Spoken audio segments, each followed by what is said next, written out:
The Little Match Girl. On a quiet winter night, snow was falling over the narrow alleys of a town where houses stood close together.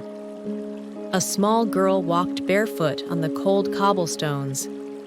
Her feet were red from the cold, and she wore only a thin dress and a worn shawl. In her little hands, she held a bundle of matches tied with string. As she walked past the glowing windows, she glanced gently inside. Warm light flowed from the houses. Families were laughing together around their tables. On those tables, steaming dishes and glowing candles were set. The girl looked at those scenes in silence. Her fingers trembled, and her stomach was empty. Since morning, she had softly asked, "Would you like to buy a match?" But no one had stopped. Some hurried past. Others didn't even notice her. The girl gripped her matches tightly and stood still. As night deepened and the wind grew colder, she found a small space between two buildings. The wind was less harsh there, but the cold remained. She curled up on the frozen ground and looked at the matches in her hand. Carefully, she struck a match against the wall. A tiny yellow flame flickered, and she cupped her hands around it. Suddenly, a small room appeared before her. A round iron stove stood in the corner, glowing with gentle flames. The warmth colored the room in a soft orange light. The girl knelt in front of the stove and reached her hands toward it. She felt as if her fingers were truly warming up. She closed her eyes and sighed, then smiled quietly. It had been so long since she'd felt anything warm, but the flame soon faded and the room disappeared. The cold night air returned, and the warmth slipped away from her fingertips. She struck a second match.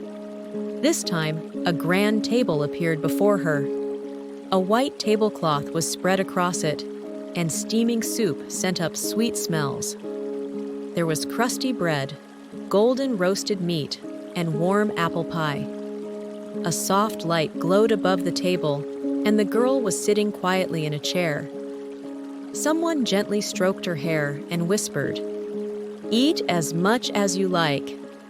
The girl held the bowl of soup in both hands and closed her eyes. For that brief moment, her heart felt full. But the flame quietly went out. The food and table vanished. Her stomach was still empty, and the darkness returned. With the third match, sparkling lights filled the ceiling. It was a Christmas tree. Silver ribbons shimmered, red bows dangled, and tiny bells twinkled. Every green branch sparkled with golden lights. Below the tree, gift boxes were stacked neatly. There were big dolls, doll clothes, a little wooden horse, and jars filled with candy. The girl stepped closer and reached out her hand. Her chest felt warm, and tears welled up in her eyes. It was like seeing an old dream she had once forgotten. The fourth match showed her a quiet room. A soft blanket was folded neatly on a bed, and warm-colored wallpaper surrounded her.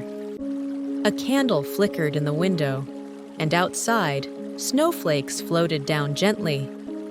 On the floor, a cat was curled up, sleeping. The girl lay on the bed. She pulled the blanket up to her chest, rested her head on the pillow, and closed her eyes. The room seemed to whisper to her, "It's okay now. You can rest." That one line made her eyes sting. When she struck the final match, a familiar face appeared. It was her grandmother, the one who had passed away long ago. She was smiling brightly and held out her arms with warmth. The girl trembled and whispered, "Grandmother." Her voice was small, but full of all her heart. The flame glowed more brightly than ever. The warmth didn't touch just her hands. It reached deep inside. The girl felt as if she were floating. The cold, the hunger, the loneliness, they all melted away. She slowly reached out her hand. Her grandmother walked toward her and gently held it. That warm touch lingered longer than any flame. The next morning, the sun rose and bells rang gently through the town. People passed the alley and found the little girl sitting quietly in the corner. She looked as if she had fallen asleep. A gentle smile remained on her face. In her hand were burnt-out matches, and a soft golden glow surrounded her. No one knew what she had seen that night. No one heard the laughter in her dreams or felt the warmth she had found.